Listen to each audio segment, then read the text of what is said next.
बिस्मिल्लाहिर्रहमानिर्रहीम। तो आज का हमारे पास टॉपिक है वो है जीनोमिक ऑर्गेनाइजेशन ऑफ बैक्टीरिया।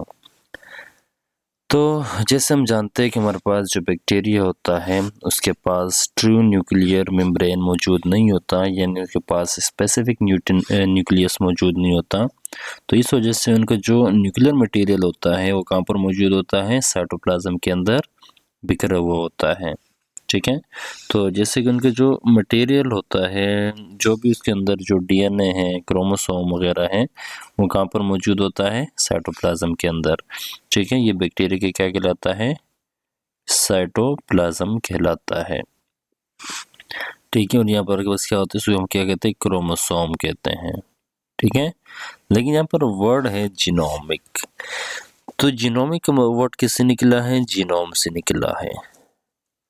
ठीक है, और जीनोम का मतलब ये होता है सम ऑफ न्यूक्लियर, या न्यूक्लियर तो इसका मतलब होता नहीं है, तो न्यूक्लियर की जगह पर बैक्टीरिया में यूज करेंगे जेनेटिक मटेरियल। क्या यूज करेंगे, सम ऑफ जेनेटिक मटेरियल। ठीक है, यानी जीनोम क्या कहते हैं, यानी जेनेटिक मटेरियल का जो मजमुआ होता है वो हमारे पास क्या कहलाता है, जीनोम होता है। ठीक है, तो हमारे पास जो बैक्टीरिया होता है, बैक्टीरिया के पास क्रोमोसोम मौजूद होते हैं, बैक्टीरिया के पास डीएनए भी होता है, बैक्टीरिया के पास जीन्स भी होते हैं। ठीक है, तो यहाँ पर एक कन्फ्यूजन दूर करते हैं सबसे पहले कि हमारे पास क्या होता है। सबसे पहले हमारे पास सबसे बड़ी यूनिट होती है, मॉलिक्यूल होता है, उसको कहते हैं क्रोमोसोम। क्या कहते हैं उसको, क्रोमोसोम कहते हैं। ठीक है, इस तरह क्रोमोसोम के अंदर क्या मौजूद होता है, डीएनए मौजूद होता है। ठीक है, और डीएनए के अंदर क्या मौजूद होते हैं, जीन्स मौजूद होते हैं। ठीक है, सिंपल सी बड़ी बड़ी अगर हम बातें करते हैं तो क्रोमोसोम सबसे बड़ी यूनिट, उसके अंदर डीएनए होता है, फिर क्या होता है, जीन्स होते हैं। अब एक सवाल यहाँ पर ये उठता है कि जीन्स डीएनए के अंदर होते हैं, ठीक है, या डीएनए जीन्स के अंदर होता है। क्वेश्चन क्या है कि डीएनए जीन्स में मौजूद होता है या जीन्स डीएनए में मौजूद होता है। तो यहाँ पर सिंपल जवाब क्या है, हमारे पास जो डीएनए होता है, डीएनए, ठीक है, वो हमारे पास क्या है, वो हमारे पास डबल हेलिकल स्ट्रक्चर होता है। ठीक है, बैक्टीरिया के अंदर हमारे पास जो डीएनए होता है वो कुछ यूं होता है। ठीक है, डबल हेलिकल डुप्लेक्स स्ट्रक्चर होता है। ठीक है, इस तरह से इसके अंदर क्या मौजूद होते हैं, कोड्स मौजूद होते हैं।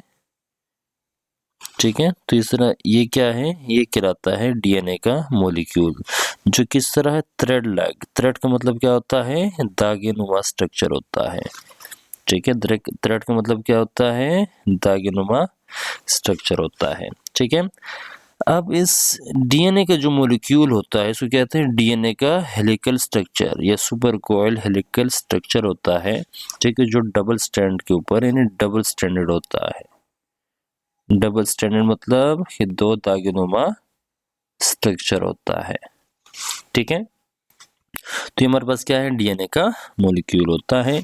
इस डीएनए के मॉलिक्यूल के अंदर मौजूद होते हैं जीन्स। क्या मौजूद होते हैं, जीन्स मौजूद होते हैं। ठीक है, तो ये बैक्टीरिया की ये जो हमारे पास सेंटर के अंदर जो क्रोमोसोम है, इस क्रोमोसोम के अंदर क्या मौजूद है, डीएनए मौजूद है। डीएनए के अंदर क्या मौजूद होते हैं, जीन्स मौजूद होते हैं। अब डीएनए भी मल्टीपल चीज़ों पर मुश्तमिल होता है। इसके अंदर राइबोस शुगर भी होता है। ठीक है, इसके अंदर हमारे पास जो अमाइन बेसिस भी होते हैं, इसके अंदर फॉस्फेट ग्रुप भी होता है।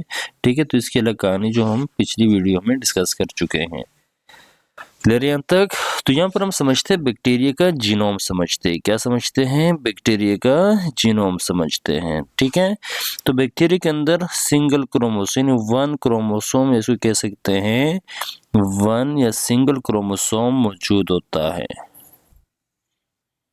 ठीक है, और इसके साथ साथ बैक्टीरिया के पास एक कॉपी होती है, किस चीज की, डीएनए की एक कॉपी होती है। क्लियर यहाँ तक। इस डीएनए के अंदर तकरीबन 3500 जीन्स मौजूद होते हैं। ठीक है, क्या मौजूद होते हैं? 3500 तक जीन्स मौजूद होते हैं। अब ये जो जीन्स होते हैं, ठीक है, ये जीन्स क्या करते हैं? ये रिस्पॉन्सिबल होता है किस चीज़ के लिए? कलर्स के लिए। ठीक है, ये रिप्रोडक्शन के लिए, ये ट्रेड्स के लिए। ठीक है, तो ये सारी चीज़ों के लिए क्या कौन रिस्पॉन्सिबल होता है? जीन्स रिस्पॉन्सिबल होता है। ठीक है, तो जीन्स के फंक्शन, ये जीन्स कहाँ पर मौजूद होते हैं? डीएनए के अंदर जीन्स मौजूद होते हैं। और डीएनए का मतलब क्या होता है? डीएनए का मतलब होता है डीऑक्सी राइबोन्यूक्लिक एसिड। ठीक है, इसमें से एक ऑक्सीजन क्या होता है? एक ऑक्सीजन इसके अंदर माइनस हो जाता है। ठीक है, अगर एक ऑक्सीजन इसके अंदर प्लस हो जाए तो इसका मतलब होता है वो फिर बन जाता है राइबोज न्यूक्लिक एसिड। क्लियर यहाँ तक? तो यहाँ तक हमारे पास क्या था? ये हमारे पास डीएनए, यानी ये हमारे पास क्या था? न्यूक्लियोइड। हम जीनोमिक पढ़ रहे हैं। ठीक है, अब इसके साथ साथ हमारे पास, आई होप ये आपको समझ में आ गया होगा कि जीनोमिक का मतलब क्या होता है? सम ऑफ, जीनोमिक का मतलब the sum of all the genetic material of bacteria. ठीक है, और बैक्टीरिया का जो जेनेटिक मटेरियल होता है, यानी जीनोम होता है, जेनेटिक मटेरियल का है, जेनेटिक मटेरियल का है या उसको जीनोम का है। ठीक है, या इसको क्या कहें? जीनोम का है। ठीक है, इनका मतलब ये होता है कि बैक्टीरिया के जीनोम को हम नाम देते हैं, एक स्पेसिफिक सा नाम है, इसको कहते हैं न्यूक्लियोइड। क्या नाम है इसका? इसको कहते हैं न्यूक्लियोइड कहते हैं।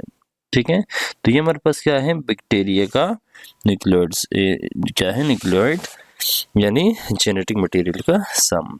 ठीक है, तो न्यूक्लियोइड क्या है? बैक्टीरिया का जो जेनेटिक मटेरियल होता है उसको क्या न्यूक्लियोइड कहते हैं, और इसके पास न्यूक्लियस मौजूद नहीं होता।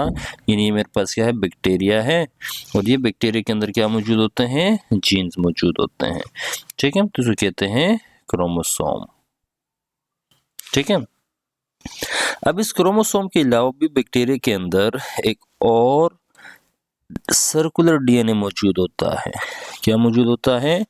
सर्कुलर डीएनए मौजूद होता है। क्या मौजूद? उसको कहते हैं सर्कुलर डीएनए, ये कहते एक्स्ट्रा क्रोमोसोमल।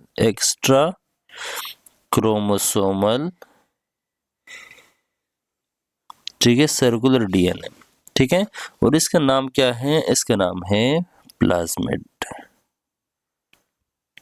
ठीक है, ये जो प्लाज्मिड होता है, ये बैक्टीरिया के अंदर क्या होता है? एक एक्स्ट्रा सर्कुलर डीएनए के तौर पर काम करता है, और ये बैक्टीरिया के अंदर यूज होता है रिकॉम्बिनेंट डीएनए टेक्नोलॉजी के अंदर, ये रिकॉम्बिनेंट जेनेटिक टेक्नोलॉजी के अंदर ये एज अ कैरियर यूज होता है। ठीक है, और बैक्टीरिया के अंदर से क्या फायदा होता है? बैक्टीरिया के अंदर इसका फायदा ये होता है कि बैक्टीरिया को ये एक चीज प्रोवाइड करता है जो कहलाती है इम्यूनिटी। क्या कहलाता है? इम्यूनिटी कहलाता है। फर्ज करें कि आपने कोई एंटीबायोटिक ले लिया। क्या लिया? एंटीबायोटिक, यानी जरासीम के बैक्टीरिया को मारने वाले केमिकल्स खा लिए। ठीक है, तो इस केमिकल से बचने के लिए जो प्लाज्मिड होता है वो क्या करता है? वो रेजिस्ट करता है। यानी रेजिस्ट का मतलब है कि उस एंटीबायोटिक के खिलाफ कुछ रेजिस्टेंस प्रोड्यूस करता है, जिससे बैक्टीरिया की क्या होती हैं? बैक्टीरिया महफूज रहता है, प्रोटेक्ट रहता है। ठीक है, तो बैक्टीरिया बहुत सारे एंटीबायोटिक को या बहुत सारे चीज़ों से बैक्टीरिया को क्या करता है? प्लाज्मिड उसकी हिफाजत करता है। ठीक है, अब प्लाज्मिड एक बैक्टीरिया के अंदर से क्वांटिटी कितनी होती है? प्लाज्मिड की क्वांटिटी कितनी होती है? किसी भी बैक्टीरिया के अंदर प्लाज्मिड की जो क्वांटिटी होती है वो 5 से लेकर 100 के दरमियान हो सकती है। 5 से लेकर कितनी हो सकती हैं? 100 के दरमियान हो सकती हैं। ठीक है, तो ये डिपेंड करता है कि बैक्टीरिया का सेल कौन सा होता है, कौन सा है। ठीक है, और ये इनकी रिक्वायरमेंट कितनी है। इसके साथ साथ ये रिप्रोडक्शन के अंदर, यानी जो प्लाज्मिड होता है ये रिप्रोडक्शन, ये साथ में हमारे पास ग्रोथ के अंदर कोई रिस्पॉन्सिबिलिटी शो नहीं करते हैं। क्लियर यहाँ तक? ठीक है, तो ये हमारे पास क्या था, प्लाज्मिड के हवाले से। और हमारे पास जो हमारे पास क्रोमोसोम डीएनए है, डीएनए या आरएनए है, इसके अंदर क्या होती है, रिप्लिकेशन का प्रोसेस होता है, और रिप्लिकेशन से ही ये क्या होते हैं, डिवाइड होते हैं ट्यूब के अंदर। ठीक है, और रिप्रोडक्शन में यहाँ पर हम डिस्कस कर चुके थे कि हमारे पास रिप्रोडक्शन किस तरह होती है, ये हम पिछली वीडियो के अंदर डिस्कस कर चुके हैं। आई होप कि आपको ये वीडियो समझ में आ गई होगी और पसंद भी आई होगी। तो मिलते हैं नेक्स्ट वीडियो के अंदर।